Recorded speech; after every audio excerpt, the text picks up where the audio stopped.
Assalamualaikum warahmatullahi wabarakatuh. Perkenalkan, nama saya Devni Nabila dari Universitas Yarsi, Fakultas Ekonomi dan Bisnis Akuntansi. Saya di sini ingin menjelaskan tentang data kuesioner primer. Data primer adalah data yang diperoleh atau dikumpulkan langsung oleh peneliti dari sumber datanya. Beberapa teknologi pengumpulan data primer antara lain observasi, wawancara, dan penyebaran kuesioner. Nah, yang paling efisien digunakan adalah penyebaran kuesioner. Kuesioner adalah daftar pertanyaan tertulis yang ditunjuk kepada responden. Jawaban responden atas semua pertanyaan dalam kuesioner kemudian dicatat atau direkam. Di sini uji SPSS untuk data primer yang kita gunakan yaitu uji kualitas data yang terdiri dari uji validitas dan reliabilitas. Uji kualitas data adalah uji yang disyaratkan dalam penelitian dengan instrumen kuesioner. Tujuannya untuk mengetahui apakah instrumen yang digunakan valid dan reliable, sebab kebenaran data yang diolah sangat menentukan kualitas hasil penelitian. Nah, karena terdiri dari dua, yaitu uji validitas dan uji reliabilitas, maka uji validitas merupakan alat uji yang digunakan untuk mengukur keakuratan data yang diteliti. Pengujian dilakukan dengan melihat nilai corrected item total correlation yang lebih besar dari 0,3, maka item pernyataan tersebut valid pada tabel item total correlation. Lalu, uji reliabilitas. Uji reliabilitas adalah pengujian yang dilakukan terhadap butir-butir pertanyaan dari angket untuk mengukur keandalan atau konsistensi dari instrumen penelitian. Pengujian dilakukan dengan melihat nilai Cronbach alpha yang lebih besar dari 0,6, maka tabel reliability statistik. Kita lanjut ke modul. Nah, di sini ada modul dengan judul Analisis Pengaruh Kemandirian Belajar dan Motivasi Berprestasi terhadap Prestasi Praktikum Aplikasi Software SPSS pada mahasiswa Universitas Yarsi Prodi Akuntansi tahun ajaran 2019. Nah, di sini yang merupakan X1 adalah kemandirian belajar. Lalu motivasi berprestasi adalah S2-nya, lalu prestasi praktikum aplikasi software SPSS pada mahasiswa Universitas Yarsi Prodi Akuntansi tahun ajaran 2019 adalah Y-nya. Selanjutnya kita langsung masuk ke bab 3. Kenapa langsung bab 3? Karena data yang kita gunakan di sini ya.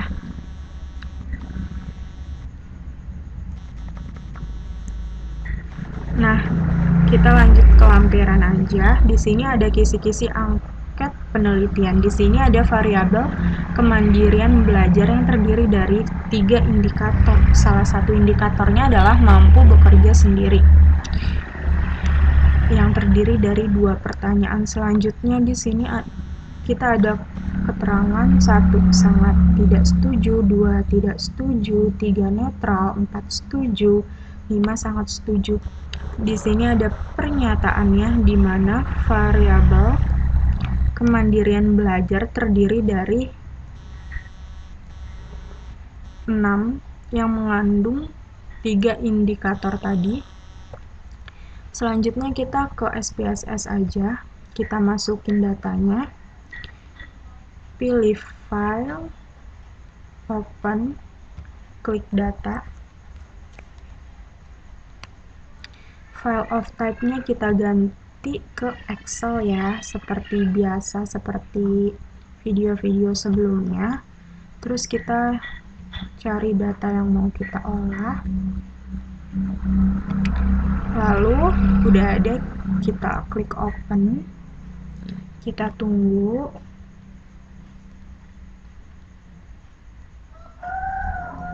Lalu klik OK.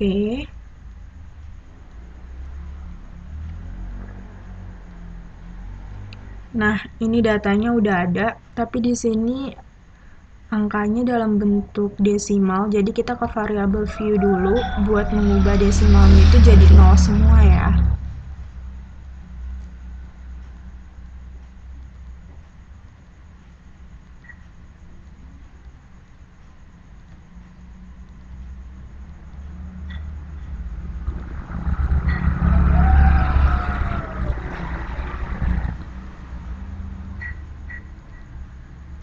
Nah, jika sudah, kita langsung ke name.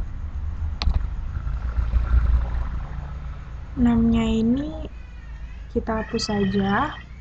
Nah, untuk gender, kita harus rubah type-nya dari string jadi numerik. Karena itu kita ke data view, ke transfer, record into same variable. Kita masukkan variabel gender, kita klik all and new values. All value-nya adalah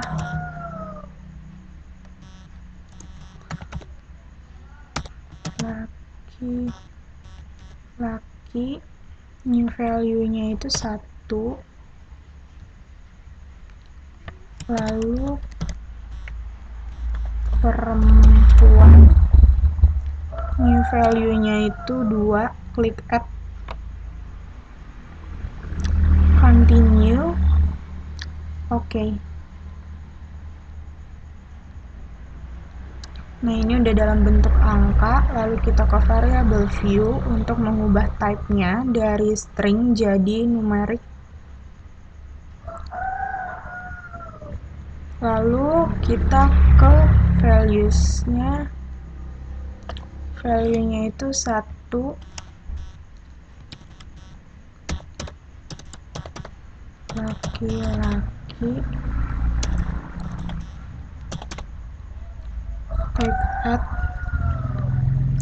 lalu 2 itu perempuan, klik add lagi, lalu oke.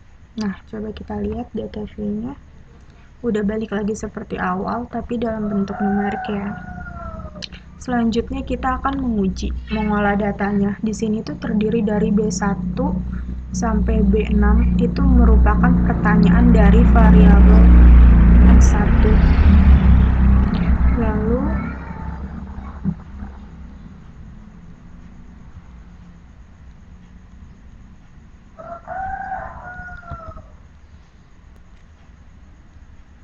di sini ada M1 sampai M5. Ini ada pertanyaan dari X2. Lalu dari W1 sampai W7 merupakan pertanyaan dari variabel Y. Selanjutnya kita olah datanya, kita klik analyze, pilih scale, lalu klik reliability analysis. Kita pilih B1 sampai B6, kita masukkan ke dalam items, kita klik statistik, kita pilih child if item delete, continue, oke. Kita lanjut dulu, kita klik analyze lagi, pilih scale, caranya sama ya. Nah, ini kita keluarkan dulu, kita masukkan yang M1 sampai M5 ke item, kita klik statistik, di sini tetap scale if item delete, continue, oke. Lalu lanjut, kita klik analyze, pilih scale, pilih reliability analysis, Yang ini kita keluarkan. Kita masukkan yang W1 sampai W7, masukkan ke dalam item. Kita klik statistik, descriptive var-nya tetap scale if item delete, continue, oke. Nah, ini udah outputnya.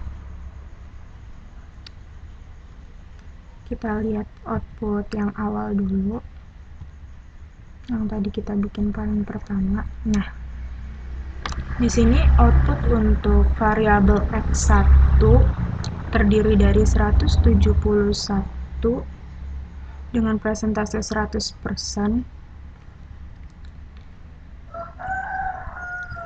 Dan untuk reliability statistiknya ini, Cronbach's alpha-nya 0,767, yang artinya datanya valid karena 0,767 lebih besar daripada 0,6.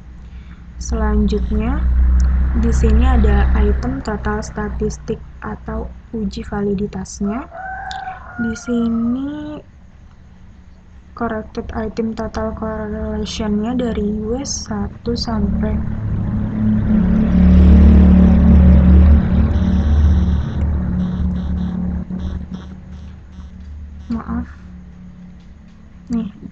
dari B1 sampai B6 itu datanya lebih besar daripada 0,3, jadinya di sini datanya valid. Lalu di sini juga valid dengan 171 dan presentasi 100%. Lalu reliability statistiknya, Cronbach's alpha-nya 0,818, yang lebih besar dari 0,6, maka datanya juga valid. Di sini kita lihat item total statistiknya dari M1 sampai M5-nya, correction item total correlation-nya itu lebih besar dari 0,3. Jadi datanya juga valid. Nah, ini langsung ke variabel Y. Di sini variabel Y-nya itu valid semua juga dengan terdiri dari 171 dengan presentase 100%, dan nilai reliability statistiknya Cronbach alpha-nya 0,778, lebih besar dari 0,6. Maka data tersebut juga valid. Lalu di sini item total statistiknya, corrected item total correlation-nya dari W1 sampai W7 lebih besar dari 0,3, maka data tersebut juga valid. Sekian dari saya, kurang lebihnya mohon maaf. Wassalamualaikum warahmatullahi wabarakatuh.